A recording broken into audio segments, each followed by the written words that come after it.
नमस्कार दोस्तों, आप सभी का स्वागत है आपके अपने YouTube चैनल ट्रिकी नंबर 1 में।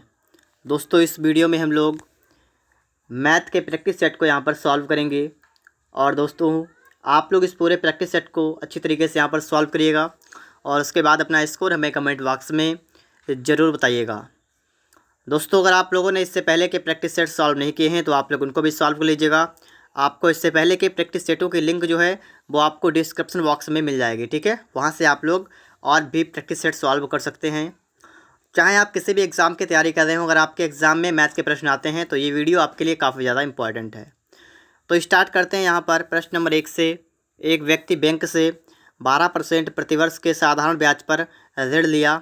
3 वर्ष बाद उसे केवल उस अवधि के लिए 5400 रुपये का ब्याज चुकाना पड़ा था। उसने कितने रुपए का ऋण लिया था? अब यहाँ पर आप देखिएगा, सवाल कर रहा है कि देखिए 12% प्रतिवर्ष के साधारण ब्याज पर किसी ने ऋण लिया है और 3 वर्ष के लिए लिया है और 3 वर्ष के बाद उसे 5400 रुपये का ब्याज चुकाना पड़ा है। तो उसने कितने रुपए का ऋण लिया था? मतलब आपको ये नहीं पता है, इसका मूलधन आपको नहीं पता है कितना है, लेकिन आपको इसका ब्याज पता है, इसका सिंपल इंटरेस्ट आपको पता है कितना है। इसका सिंपल इंटरेस्ट है आपका 5400 रुपये, ठीक है। ये इसका सिंपल इंटरेस्ट आपको ये पता है। तो इस सवाल को हम लोग किस प्रकार से सॉल्व करेंगे ये देखते हैं। यहाँ पर सबसे पहले लिखेंगे फार्मूला आपका क्या होता है, सिंपल इंटरेस्ट क्या होता है, बराबर P into R into T upon 100। ये आपका होता है सूत्र। तो यहाँ पर हम लोग क्या करेंगे, लिख लेंगे 5400, ठीक है। 5400 बराबर P आपको नहीं पता है, P लिखेंगे गुणा में R आपका कितना है, 12% है तो 12 लिखेंगे और T की जगह पर हम यहाँ पर लिख लेंगे 3 बटा में यहाँ पर कर लेंगे हम लोग यहाँ पर 100, ठीक है। तो इतना आपका यहाँ पर हो जाएगा। इसके बाद में आप लोग यहाँ पर क्या करेंगे, सबसे पहले तो आप 3 से इसको काट लेंगे, 3 एकन 3 और यहाँ पर आप काटेगा तो 3 एकन 3 8 24 और आपके 2 जीरो लगेंगे, ठीक है। फिर आप इसको चाहें तो आप 12 से काट सकते हैं। 12 एकन 12 देखिएगा, 12 एकन 12 बचा कितना 6, 60 हो गया, 12 पंचे 60 जीरो। तो आपका हो गया 150 गुणा में आपका हो जाएगा 100 बराबर आपका हो जाएगा P। तो आपका आ जाएगा यहाँ पर 15 और 1 2 3 15,000 रुपये, ठीक है। कितना आपका आ गया यहाँ पर 15,000 रुपये आपका हो जाएगा कि उसने 15,000 रुपये का ऋण लिया था। ऑप्शन सी आपका यहाँ पर बिल्कुल ही करेक्ट आंसर बन जाएगा। इसके बाद में हम लोग बात करते हैं प्रश्न नंबर 2 के बारे में। तो यहाँ पर आप देखिएगा प्रश्न नंबर 2 आपके लिए आ चुका है। 11 परिणामों का औसत 60 है, यदि प्रथम 6 परिणामों का औसत 58 है और आखिरी 6 का 63 है तो छठा परिणाम ज्ञात कीजिए। तो यहाँ पर देखिएगा 11 का आपको दे रखा है कि 11 परिमाण हैं और इनका आपको औसत दे रखा है 60। तो अगर मैं आपसे कहूँ इनका योग कितना होगा तो इनकी गुणा कर देंगे तो आपका हो जाएगा 11 गुणा में आपको हो जाएगा 60, कितना आएगा आपका आएगा 660, ठीक है। ये 11 परिणामों का योग आपका निकल के यहाँ पर आ गया है। अब सवाल कर रहा है कि यदि प्रथम 6 परिणामों का औसत 58 है, अगर 6 का है 58, ठीक है, और आखिरी 6 का 63 है और आखिरी 6 का है 63, तो आपको निकालना है कि छठा परिणाम कितना है। तो देखिए अगर 6 परिणाम का औसत अगर आपका 58 है तो इनका योग कितना होगा, तो गुणा करेंगे। 6 × 48 का 8, हाथ से लगा 4, 6 पंचे 30, 4 कितना हुआ 34 यहाँ पर हो गया आपका। और यहाँ पर देखेंगे 6 × 18 का 8, हाथ से लगा 1, 6 × 36 37 यहाँ पर हो गया। तो यहाँ पर आप टोटल करेंगे यहाँ पर तो 8 8 16 का 6 हाथ से लगा 1, 7 4 11 1 12 का 2 हाथ से लगा 1 7। मतलब जो आपके 12 जो आपके परिणाम बने हैं ना, इनका योग आपका यहाँ पर निकल के आ गया। कितना आपका आ गया, आपका निकल के आ गया कि ये आपका हो जाएगा 726, ठीक है, 12 का। और यहाँ पर आपने देखा 6 का आपका योग हो गया है कितना 660। हमें निकालना है छठा परिणाम कितना होगा। तो हम क्या करेंगे, हम जो आपका 12 का टोटल आपका बन रहा है ना 726, आप उसमें से माइनस कर देंगे 660। तो आपका यहाँ पर कितना बचेगा, आपका यहाँ बचेगा 6, 12 से 6 गया 6, तो आपका कितना बचा यहाँ पर आपका बचा 66। तो ऑप्शन नंबर आपका यहाँ पर ए वाला बिल्कुल राइट आंसर बनेगा, ठीक है। कितना बनेगा आपका यहाँ पर 66, आपका यहाँ पर बिल्कुल ही करेक्ट आंसर बन जाएगा। इसके बाद आप आगे देखेंगे सवाल नंबर आपके लिए आ चुका है 3 नंबर। ये प्रश्न आपसे कह रहा है कि अंडर रूट, ठीक है, सबसे पहले तो आपका 4 लिखा हुआ है और इसके बाद में 625 की पावर 3 और इसको आपको हल करके बताना है। अगर आपको पता हो तो 625 जो आपका होता है ना जी, आपका होता है 25 का वर्ग, ठीक है। और 25 को हम लिखते हैं 5 का स्क्वायर, तो 5 का स्क्वायर है इसका वर्ग। इसका मतलब ये आपका होता है 5 की पावर 4। कितना होता है, ये आपका होता है 5 की पावर 4। बात समझे आप लोग यहाँ पर। अगर ये 5 की पावर 4 होता है तो आप यहाँ पर क्या करेंगे, आप इस सवाल को हल करेंगे, लिखेंगे अंडर रूट, आपके यहाँ लिखा है 4, यहाँ पर आपका हो जाएगा 5 की पावर 4 और इसकी पावर आपकी हो गई 3। ये आपका हो गया ना यहाँ पर। फिर आगे आप देखेंगे तो यहाँ पर देखिए आप लोग 4 यहाँ पर था, ये 5 की पावर की गुणा होगी तो 5 की पावर कितनी होगी 12 हो जाएगी। आगे देखेंगे आप लोग इसके बाद में 5 की पावर आपकी थी 12 और इसमें आपका हो गया है इसकी 1/4 यहाँ पर इसकी पावर हो जाएगी। ठीक है, जब आपका लोड में होता है ना तो 1 में कर देते हैं, तो 1 में आपका यहाँ पर 4 हो जाएगा। इसके बाद 4 से आप डिवाइड करेंगे, 4 3 12, तो 5 की पावर आपकी हो गई 3, इसका आपका हो गया 125। ठीक है, 125। तो ऑप्शन नंबर आपका यहाँ पर सी वाला जो है ये बिल्कुल ही करेक्ट आंसर बन जाएगा। ठीक है, ऑप्शन सी आपका यहाँ पर राइट आंसर बनेगा। इसके बाद में बात करेंगे हम लोग सवाल नंबर 4 के बारे में। कहा गया है 25,30 का तृतीय समानुपाती क्या होगा। अगर तृतीय समानुपाती आपसे अगर पूछा गया है तो आप क्या करेंगे इसके लिए देखिएगा। देखिए जैसे 25 आपका है और कामा 30 है और कामा आपको अगला यहाँ पर बताना है। ठीक है, तो अगला हम लोग यहाँ पर कैसे निकालेंगे ये पहले हमें समझना पड़ेगा कि हमारा अगला कैसे निकल जाएगा। तो इसके लिए हमारा फार्मूला होता है तृतीयानुपाती के लिए b² वाला। b² का मतलब 30 × 30 कर देंगे और बटा में कर देंगे 25। ठीक है, बात को समझिए आप लोग यहाँ पर। इसके बाद 5 से काटेंगे 5 25, 5 छक्का 30 यहाँ पर गया, फिर 5 सेकंड 5, 5 छक्का 30 हो गया, तो आपका आ गया 36। तो इसका जो आपका तृतीयानुपाती बनेगा वो आपका कितना बनेगा 36 बनेगा, मतलब 36 बनेगा। ठीक है, ऑप्शन यहाँ पर ए वाला आपका बिल्कुल राइट आंसर बन जाएगा। इसके बाद में आप आगे देखेंगे सवाल नंबर आपके लिए आ चुका है 5 नंबर। इस सवाल को आप लोग देखेंगे, सवाल यहाँ पर कह रहा है कि यदि करण 60 किलोमीटर प्रति घंटा की चाल से यात्रा कर रहा है तो वह निश्चित दूरी को 9 घंटे में तय करता है, तो वह उसी दूरी को 90 किलोमीटर प्रति घंटा की चाल से तय करने के लिए कितना समय लेगा। आपको समय निकालना पड़ेगा। आपसे पहले का इसकी चाल 60 किलोमीटर प्रति घंटा है, उसके बाद आपसे कहा गया है कि इसकी चाल जो हो गई वो हो गई 90 किलोमीटर प्रति घंटा। तो इसकी जो आपकी स्पीड है चाल है ये 60 किलोमीटर से आपकी कितनी हो गई, ये हो गई आपकी 90 किलोमीटर। ठीक है, मतलब चाल को आपने बढ़ा दिया। अब बात करते हैं टाइम के, तो टाइम का अनुपात जो आपका बनेगा वो आपका बनेगा 90/60। बात को समझिए यहाँ पर 90 और अनुपात और आपका 60। अब क्यों इतना बनेगा तो ये भी समझिएगा। देखिए जो आपकी चाल होती है, जो आपका समय होता है, वो एक दूसरे के व्युत्क्रमानुपाती होते हैं, मतलब एक दूसरे के उल्टे होते हैं। ठीक है, अगर आपका चाल का अनुपात है 60/90 तो आपका समय का अनुपात होगा 90/60। और यहाँ से आपका वैल्यू कितना आएगा, अगर यहाँ से आप 0 0 हटाएंगे तो आपका यहाँ पर देखिए इतना आपका बन जाएगा। ठीक है, अब सवाल आपसे क्या कहते हैं कि सवाल को समझिए। सवाल कह रहा है कि जब वो 60 किलोमीटर प्रति घंटा की चाल से चलता है तो एक निश्चित दूरी को 9 घंटे में तय करता है, और यहाँ पर समय आपको 9 यूनिट आ गया। 9 यूनिट की वैल्यू आपकी आ गई 9 घंटा। आपसे कहा गया है कि चाल उसके 90 किलोमीटर प्रति घंटा हो जाए तो उसको टाइम लगता है 6 यूनिट का, और 6 यूनिट का मतलब 6 घंटा। तो बिल्कुल सिंपल आपका सवाल बन गया, आपका आंसर बी वाला होगा। ठीक है, 6 घंटा आपका यहाँ पर बिल्कुल अच्छी तरीके से यहाँ पर आपका निकल के आ जाएगा। तो यहाँ पर आप लोग इस बात को भी अच्छी तरीके से समझ पा रहे होंगे। इसके बाद में हम लोग अगले प्रश्न के बारे में बात करेंगे यहाँ पर। तो देखिएगा आप लोग यहाँ पर प्रश्न नंबर आपके लिए आ चुका है 6 नंबर। 12 आदमी किसी कार्य को 24 दिन में कर सकते हैं, कार्य को पूर्ण करने के लिए कितने दिन और चाहिए यदि 8 आदमी यह कार्य करें। तो यहाँ पर आप देखिएगा 12 आदमी करते हैं काम। ठीक है, आपको मैंने एक फार्मूला बताया है M1D1/W1 बराबर, और ये आपका होता है M2D2/W2। ये आपका होता है फार्मूला। ठीक है, अगर आप इस फार्मूले से सवाल को सॉल्व करेंगे तो आपका यहाँ पर कितना बनेगा देखिएगा। देखिए 12 आदमी हैं, 24 दिन में काम करते हैं। ठीक है, और अब क्या हुआ, कार्य को पूर्ण करने के लिए कितने दिन चाहिए यदि 8 आदमी कार्य करें। अगर 8 आदमी कार्य करेंगे तो 8 गुणा में हम मान लेंगे x दिन और चाहिए। ठीक है, इतना सबसे पहले हम मान लेंगे यहाँ पर। फिर 8 से डिवाइड करेंगे, 8 × 24, 12 × आपका आएगा 36 बराबर आपका आएगा x। तो 36 आपका x आएगा, इसका मतलब 8 आदमी कार्य करें तो 36 दिन में काम को पूरा कर देंगे। ठीक है, ऑप्शन बी आपका यहाँ पर जो आपका है ये बिल्कुल ही राइट आंसर बन जाएगा। ठीक है, 36 दिन आपका यहाँ पर बिल्कुल करेक्ट ऑप्शन बन जाएगा। इसके बाद में आप यहाँ पर देखेंगे 7 नंबर को। तो यहाँ पर आप देखिएगा, यहाँ पर आपसे कहा गया 2 पाइप ए और बी एक टंकी को क्रमशः 18 घंटे और 60 घंटे भर सकते हैं।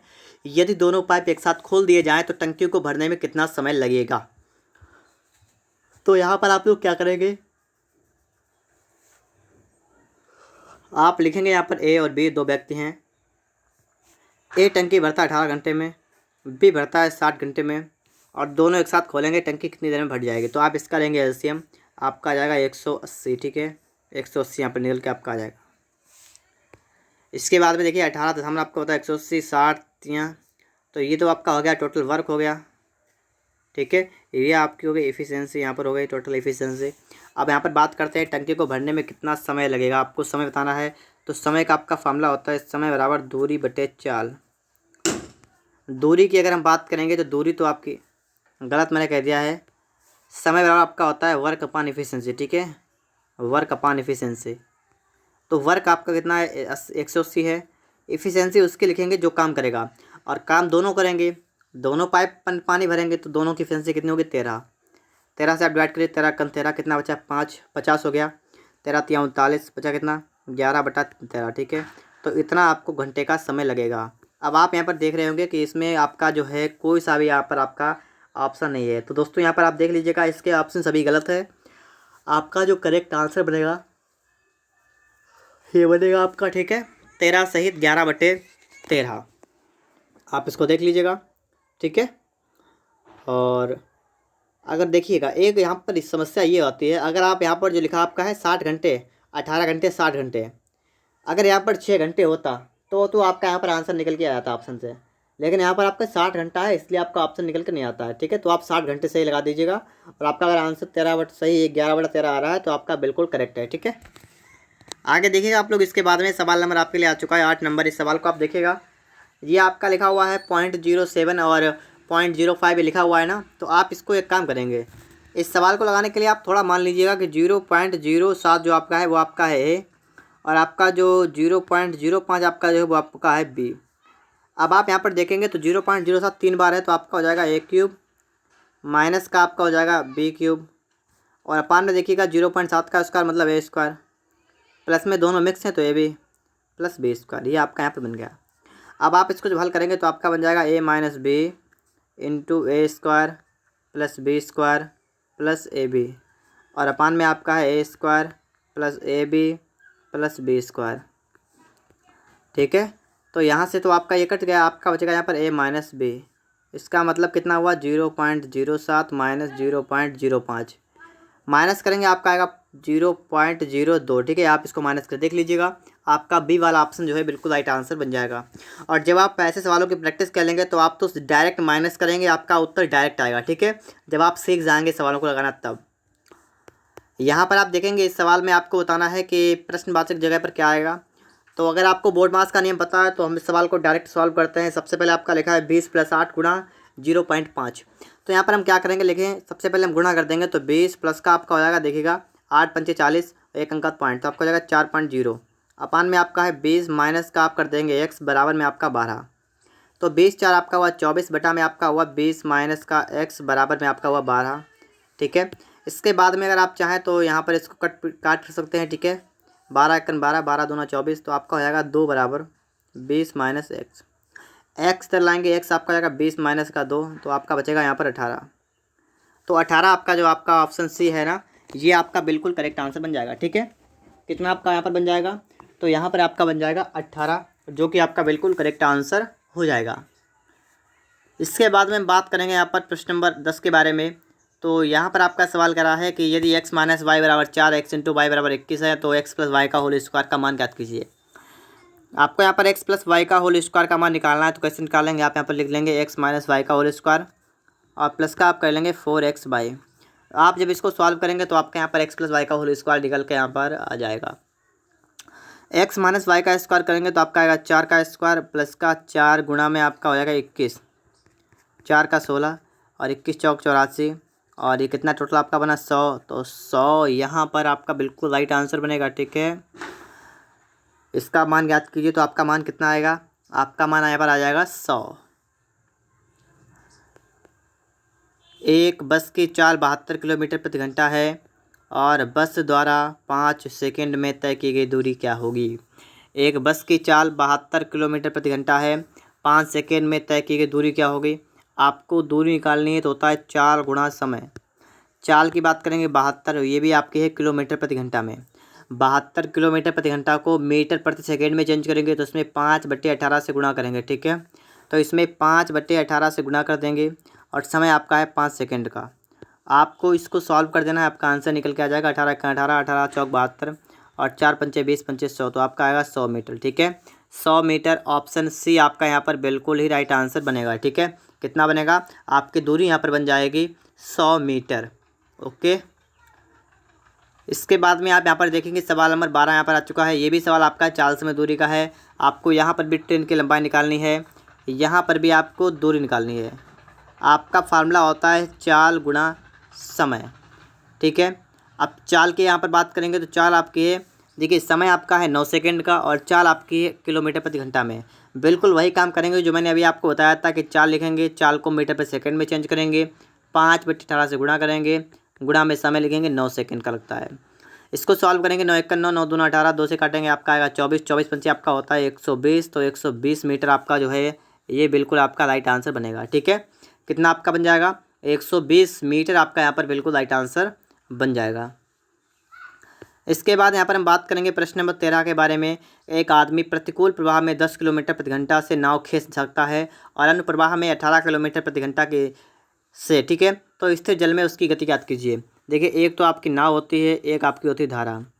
मैंने आपको हमेशा बताया है कि आप नाव की चाल x मान लें, धारा की चाल y मान लें।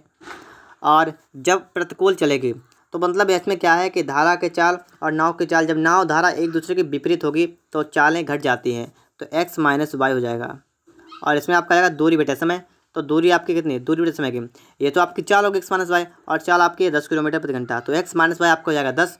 और अनुप्रवाह में धारा की दिशा में तो x प्लस वाई, ये 18 किलोमीटर, तो 18 कर देंगे यहाँ पर। इन दोनों को आप कर दीजिएगा सॉल्व। ठीक है, तो ये कट जाएगा, आपका बचेगा 2x बराबर 28। तो x कितना आपका आ गया है? 14। ठीक है, तो 14 किलोमीटर आपका यहाँ पर बिल्कुल राइट आंसर बनेगा। ठीक है, ऑप्शन ए यहाँ पर आपका बिल्कुल ही राइट आंसर बन जाएगा। कितना बनेगा आपका यहाँ पर? 14 किलोमीटर। इसके बाद में आप यहाँ पर देखेंगे सवाल नंबर 14 आपके लिए आ चुका है कि एक राशि 10 वर्षों में दोगुनी हो जाती है, सरल ब्याज की वार्षिक दर ज्ञात कीजिए। देखिए, 10 वर्षों में दोगुनी हो गई। दोगुनी का मतलब अगर 1 रुपये था तो 1 रुपये का 2 रुपये हो गया। अब आप यहाँ पर देखेंगे, अगर मैं आपसे कहूँ ब्याज कितना मिला इसमें, तो ब्याज यहाँ पर 1 का मिल गया है। क्यों? जब मैंने 2 से 1 माइनस किया तो हमारा 1 आ गया, तो ब्याज 1 का मिल गया। तो हमारा फार्मूला होता है SI बराबर क्या होता है? P/R/T/100, ये होता है आपका फार्मूला। देखिए, आपका ब्याज 1 रुपये का है, लिखेंगे 1 बराबर मूलधन। यहाँ पर तो आपका मूलधन भी 1 है, ये तो आपका मिश्र धन है ना, तो मूलधन भी 1 है, गुणा दर। दर कितनी? दर आपको निकालनी है। समय आपका 10 वर्ष का है, बटा में कर देंगे 100। इसको आप सॉल्व करेंगे तो आपका यहाँ पर आ जाएगा, कितना आएगा यहाँ पर देखिएगा आप लोग, यहाँ पर आपका आएगा 10 बराबर R। इसका मतलब दर आपकी हो जाएगी 10% की, और दर अगर आपकी 10% की हो गई तो इसका मतलब ऑप्शन नंबर आपका यहाँ पर सी वाला जो आपका है ये आपका बिल्कुल ही राइट आंसर बन जाएगा। ठीक है, ऑप्शन सी यहाँ पर आपका बिल्कुल राइट आंसर बन जाएगा, 10%। इसके बाद में आप यहाँ पर देखेंगे सवाल नंबर आपके लिए आ चुका है 15 नंबर। ये है कि दो धन पूर्णांकों के वर्गों का योग 100 है और उनके वर्गों का अंतर 28 है। संख्याओं का योगफल ज्ञात कीजिए। दो धन पूर्णांकों के वर्ग का योग 100 है, इसका मतलब x² + y², ये आपका है 100, और अंतर 28, इसका मतलब x² - y², वर्गों का अंतर 28 है। तो आपको इनका योग निकालना है, तो आप क्या करेंगे? तो आप सबसे पहले एक काम करेंगे, यहाँ पर आप इनको हल करेंगे तो आपका आएगा 2x² बराबर आपका आएगा 128। यहाँ पर आपका x² कितना आएगा? तो आपका आएगा 64, और x आपका यहाँ पर निकल के आएगा 8। ठीक है, तो पहले आप इतना काम तो सभी लोग कर लेंगे। फिर आप क्या करेंगे, इस समीकरण 1 में आप लोग इसका मान रख देंगे, x का मान रख देंगे। तो आपका यहाँ पर हो जाएगा 8 का स्क्वायर मतलब 64, प्लस का आपका हो जाएगा y², ये आपका हो जाएगा 100। तो आपका y² निकल के आएगा 36, और y आपका निकल के आएगा 6। तो आपका 6 निकल के आ गया। अब आपसे क्या कहा गया? आपसे कहा गया है कि संख्याओं का योग ज्ञात कीजिए। इन दोनों को जोड़ेंगे, आपका आएगा 14। 14 आपका है सी वाले में, तो सी वाला आपका जो होगा ये बिल्कुल राइट आंसर बनेगा। ठीक है, ऑप्शन सी यहाँ पर आपका बन जाएगा। इसके बाद में आप यहाँ पर देखेंगे सवाल नंबर आपके लिए आ चुका है 16 नंबर। ये सवाल आपसे कह रहा है कि नारंगियाँ 10 रुपये की 5 के भाव से खरीदी गई, 15 रुपये की 6 के भाव से बेची गई, लाभ परसेंटेज ज्ञात कीजिए। खरीदना बेचना अलग अलग चीज़ें हैं। खरीदने का मतलब क्रय मूल्य, बेचने का मतलब विक्रय मूल्य। ठीक है, तो खरीदने के लिए हम CP लिखेंगे, बेचने के लिए हम SP लिखेंगे। और यहाँ पर होता क्या है, यहाँ पर आपकी वस्तुएँ भी हैं, यहाँ पर आपकी वस्तु भी हैं, रुपये भी हैं। तो यहाँ पर आपकी वस्तु भी है और रुपये भी है। सबसे पहले यहाँ पर कहा गया है कि 10 रुपये में 5, 10 रुपये में 5 मतलब क्या है? 10 रुपये यहाँ पर हो गए और 5 वस्तुएँ खरीदी गई। सबसे पहले ये कहा गया खरीदी गई। उसके बाद कहा गया है कि 15 रुपये में 6 के भाव से बेची गई, तो बेची गई SP में आ जाएंगी, और 6 15 रुपये की।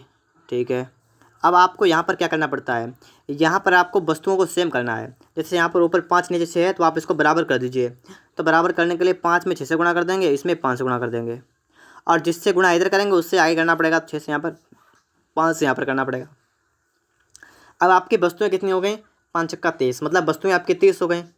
लेकिन सबसे पहला वाला जो आप देखेंगे, जो आपका पहला कैलकुलेशन है, वो आपका यहाँ पर कितना हो गया, यहाँ पर आपका बन गया 60, और यहाँ पर कितना बन गया, यहाँ पर आपका बन गया 75। यहाँ पर आपका ये हो गया कि CP आपका 60 हो गया और SP आपका 75 हो गया। तो यहाँ पर आपको प्रॉफिट कितने का हुआ, आपको प्रॉफिट यहाँ पर 15 का हुआ है। कितने पर, 60 पर। ठीक है, 15 का प्रॉफिट हुआ, 60 पर हुआ। और आप इसको हल करेंगे तो आप गुणा में इसमें 100 कर देंगे। 15 एकन 15, 15 चौका 60, 4 एकन 4, 4 आपका 25 आएगा। ठीक है, तो आपका लाभ कितना आ गया, 25% का आपका यहाँ पर लाभ आ गया। ऑप्शन नंबर आपका यहाँ पर डी वाला जो है वो आपका बिल्कुल राइट आंसर बनेगा। ठीक है, कितना आपका यहाँ पर बन जाएगा, 25% आपका यहाँ पर बिल्कुल राइट आंसर बन जाएगा। इसके बाद में आप यहाँ पर देखेंगे सवाल नंबर आपके लिए आ चुका 17 नंबर कि 21 लड़कों का औसत वजन 64 किलोग्राम दर्ज किया गया है। यदि शिक्षक का वजन उसमें शामिल कर लिया जाए तो औसत 1 बढ़ जाता है। शिक्षक का वजन ज्ञात कीजिए। देखिए 21 लड़कों का औसत वजन है 64 किलोग्राम। 21 लड़के हैं, इनका औसत आपका आ रहा है 64। तो इनका अगर मैं आपसे कहूँ योग कितना होगा, तो इसके लिए आप क्या करें, गुणा कर देंगे। तो 21 चौक 84 का 4, हंस लगा 8, 21 छंगा कितना होता है 126, 126 और 8 कितना हुआ 126, 134। ठीक है, इतना हुआ आपका योग। ठीक है, कह रहा है शिक्षक का भार शामिल कर लिया है। अगर शिक्षक को जोड़ेंगे तो आप क्या करेंगे, 21 की जगह लोग हो जाएंगे 22, और औसत 1 से बढ़ गया, औसत हो गया 65। तो इनका योग कितना होगा, तो गुणा करेंगे 22 पंचे 110 का 0, हंस लगा 11, 22 छंगा 132, तो 132 11 कितना होगा 3 4 और 1, तो ये आपका इतना हो गया। अब आपसे कहा शिक्षक का वजन ज्ञात कीजिए। शिक्षक का वजन आपको यहाँ पर निकालना था, तो आप क्या करेंगे, 1430 में से आप 1344 माइनस करेंगे। 10 से 4 गया 6, यहाँ पर कितना बचा 2, 12 से 4 गया 8, 86 आपका यहाँ पर आ गया। इसका मतलब है शिक्षक का वजन आपका हो जाएगा 86 किलोग्राम। ठीक है, कितना आपका हो जाएगा यहाँ पर, आपका यहाँ पर बन जाएगा 86 किलोग्राम। तो ऑप्शन की बात करेंगे तो आपका ए वाला यहाँ पर आपका जो बिल्कुल राइट आंसर बन जाएगा। इसके बाद में आप यहाँ पर देखेंगे सवाल नंबर आपके लिए यहाँ पर आ चुका है 18 नंबर की 1500 रुपये की राशि पर सरल ब्याज 4 वर्षों और 8 वर्षों में क्रमशः 30 रुपये और 60 रुपये हो गया। देखिए जब सरल ब्याज का मतलब साधारण ब्याज है, और साधारण ब्याज की बात की जाए तो यहाँ पर आपको बताया गया है कि 4 वर्षों का कितना, 4 वर्ष का आपका हो गया 30 रुपये, और 8 वर्ष का कितना हो गया, 8 वर्ष का आपका हो गया 60 रुपये। अगर मैं आपसे कहूँ कि देखिए 4 वर्ष में 30 रुपये, 8 वर्ष में 60 रुपये, मतलब क्या है कि 4 वर्ष में बढ़ा तो आपका 30 रुपये है। तो 1 वर्ष का अगर मैं आपसे निकाल के देखूँ कितना आपका आएगा, तो 30 का बटा में कर देंगे 4, तो यहाँ पर कितना आएगा, तो यहाँ पर आएगा आपका 15/2 रुपये। 15/2 रुपये आएगा, नहीं आएगा, देखिए आप लोग यहाँ पर, तो आपका आ गया 15/2 रुपये। देखिए 1 वर्ष का आपका ब्याज आ गया 15/2 रुपये। और आपका फार्मूला क्या होता है, आपका फार्मूला होता है SI बराबर क्या होता है, P/R/T/100। यह आपका होता है फार्मूला। तो आपका ब्याज कितना है 15/2 है, बराबर मूलधन कितना है, मूलधन आपका 1500 रुपये है। दर कितनी है, दर आपकी है नहीं पता, आपको निकालनी है। समय आपका है कितना 1 वर्ष का, बटा में कर देंगे 100। आपके 2 जीरो से आपके 2 जीरो कैंसिल होंगे। ठीक है, और 15 से आपका 15 कैंसिल होगा, आपका आया 1/2 बराबर R, मतलब कि 0.5%। तो 0.5% का मतलब ऑप्शन नंबर आपका यहाँ पर सी वाला जो है आपका ये आपका बिल्कुल ही करेक्ट आंसर बनेगा। ठीक है, ऑप्शन नंबर आपका यहाँ पर सी जो आपका है ये आपका बिल्कुल ही राइट आंसर बन जाएगा। इसके बाद में आप यहाँ पर देखेंगे सवाल नंबर आपके लिए आ चुका है 19 नंबर। 6400 रुपये लिखा है 3 श्रमिकों, और 3 श्रमिकों में कितना कितना के मध्य 3/5 अनुपात 2 अनुपात 5/3 के अनुपात में बांटे जाते हैं। द्वितीय श्रमिक का हिस्सा ज्ञात कीजिए। तो यहाँ पर आप क्या करेंगे, सबसे पहले तो यहाँ पर आप लोग इसका अनुपात सही से लिखेंगे। तो आपका है 3/5, फिर आपका यहाँ पर है 2, इसके बाद आपका है 5/3। आप जब इसको सही से लिखेंगे तो आपका यहाँ पर कितना बनेगा, 5 3 का लीजिए लाजा 15 आ गया। तो आप इसमें 15 से गुणा करिएगा, इसमें आप 15 से गुणा करिएगा, और इसमें आप 15 से गुणा कर दीजिएगा। उसके बाद में आप यहाँ पर 5 से काटेंगे तो आपका 3 बार जाएगा, 5 3 15, तो आपका ये आ गया 9 अनुपात, फिर 15 दूना 30 अनुपात 3 25 15 55 25, तो आपका ये आ गया। ठीक है, ये आने के बाद द्वितीय श्रमिक का हिस्सा ज्ञात कीजिए। द्वितीय श्रमिक का हिस्सा ज्ञात कीजिए, तो इसको आप निकालेंगे तो क्या करेंगे, देखिए दूसरे श्रमिक का हिस्सा कितना 30, टोटल कितना हो गया, टोटल आपका हो जाएगा देखिएगा 30 25 कितना हुआ 55, 55 कितना हुआ 55 और 10 65 मतलब 64 हो गया। और टोटल कितना आपका है 6400 आपका है। तो इसमें से आप इसमें हल करेंगे जब आप इसको, तो ये आपका एक बार जाएगा और आपका यहाँ पर आ जाएगा 3000। ठीक है, 3000 रुपये आपका जो होगा वो आपका बिल्कुल राइट आंसर बनेगा। ऑप्शन बी आपका यहाँ पर जो है बिल्कुल आपका राइट आंसर बन जाएगा। ठीक है, 3000 रुपये आपका यहाँ पर बन जाएगा। इसके बाद में आप यहाँ पर देखेंगे लिखा है एक समबहुभुज के आंतरिक और बाह्य कोण का अंतर 60 है, इस बहुभुज में भुजाओं की संख्या ज्ञात कीजिए। तो यहाँ पर आप लोग देखिएगा इस सवाल को हम लोग किस टाइप से सॉल्व करेंगे। यहाँ पर एक समबहुभुज के आंतरिक और बाह्य कोण में 60 डिग्री का अंतर है, इस बहुभुज में भुजाओं की संख्या ज्ञात कीजिए।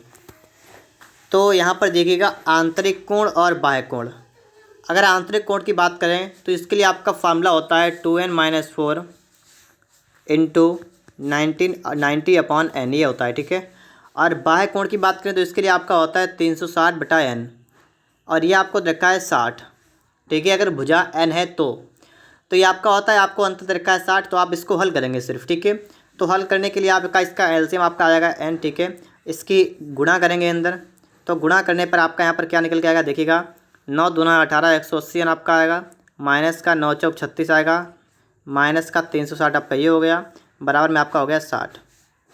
फिर आप n की गुणा ऊपर कर देंगे, तो इसके बाद में जो आपका बनेगा वो आपका बनेगा 180n माइनस का 720 बराबर 60n।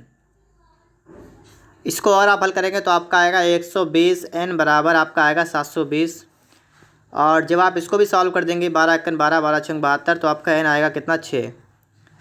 n आपका 6 आ गया, तो आपका ऑप्शन बी होगा। यहाँ पर बहुभुज में भुजाओं की संख्या कितनी होगी, तो भुजाओं की संख्या यहाँ पर आपकी हो जाएगी 6।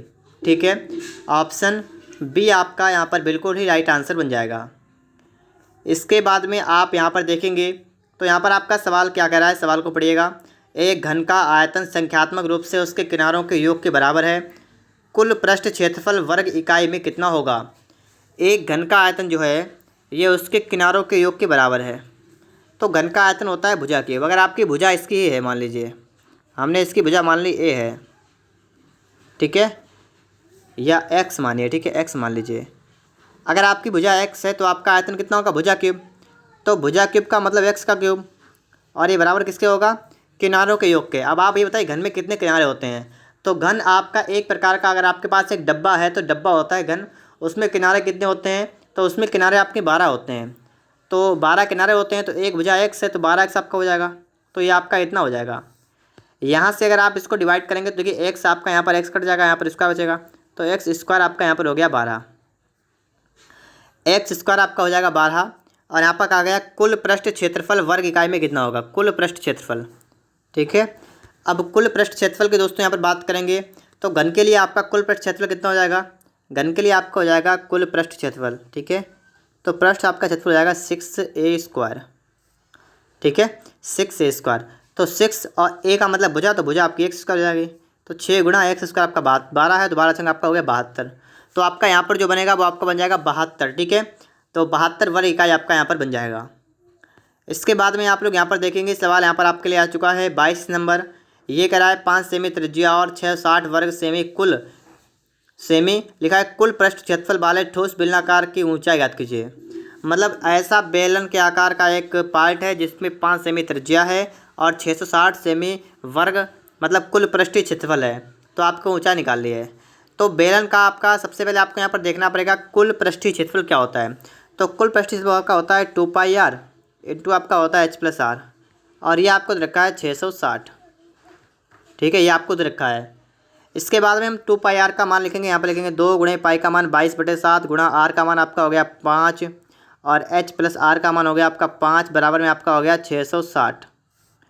इसके बाद आप इसको हल करेंगे तो हल करिएगा, देखिए 5 दूना आपका होगा 10, 10 से आपका 1 0 कैंसिल होगा, और 22 1 22 22 3 आपका जगह 66, तो h+5 आपका आ गया है 7 3 21, h आपका आ जाएगा 21 - 5 कितना आपका आएगा 16, तो h कितना हो गया आपका, h आपका हो गया है 16, h आपका यहाँ पर हो गया है 16। ठीक है, तो आपका यहाँ पर 16 यहाँ पर सेमी आपका जो है वो आपका बिल्कुल ही राइट आंसर बनेगा, 16 सेमी। इसके बाद में आपका यहाँ पर देखिएगा 23 नंबर आपका यहाँ पर आ चुका है सवाल। इसको आप लोग यहाँ पर देखेंगे तो यहाँ पर आप लोग देखिएगा सवाल को, यदि एक गोले का पृष्ठ क्षेत्रफल 616 वर्ग सेमी है तो उसका आयतन क्या होगा। गोले का पृष्ठ क्षेत्रफल आपका, इसको फार्मूला पता होना चाहिए कि पृष्ठ क्षेत्रफल क्या होता है। इसका आपका फार्मूला होता है 4πr²। ठीक है, तो आपको यहाँ पर दे रखा है 4πr²। ये आपको कितना दे रखा है, ये आपको दे रखा है 616। और इसके बाद में आप इसको जब सॉल्व करेंगे तो देखिए 4 से आपका यहाँ पर डिवाइड होगा, 4 15 चौका 60 बजाय 1 और 4 चौका 16, तो आपका आ गया 154। अब इसके बाद में आप लोग यहाँ पर पाई का मान रखेंगे तो आपका आ जाएगा 22/7 गुणा r²। ये आपका हो गया बराबर 154 हो गया। अब आप यहाँ पर देखेंगे तो 22 सत्ते आपका होता है 154, r² आपका हो गया 49 और r यहाँ पर निकल के आ गया आपका 7। ठीक है, 7 यहाँ पर निकल के आ चुका है 7 सेमी। आपको निकालना है गोले का आयतन। आयतन का फार्मूला आपका यहाँ पर क्या होता है, आयतन का आपका फार्मूला होता है 4/3 πr³। ये आपका होता है सूत्र। ठीक है, फार्मूला होता है गोले का आयतन क्या होता है 4/3 πr³। यहाँ पर लिख लेंगे हम लोग 4/3, पाई का मान 22/7, r³ का मतलब 7 गुणा 7 गुणा 7। इस टाइप से आप यहाँ पर लिख लेंगे। फिर आप इसको डिवाइड करेंगे तो देखिएगा आपका ये कट जाएगा। ठीक है, गुणा करेंगे ऊपर आप 22 चौक 88 गुणा 7 गुणा में 7 आपका है, बट्टा में आपका है 3।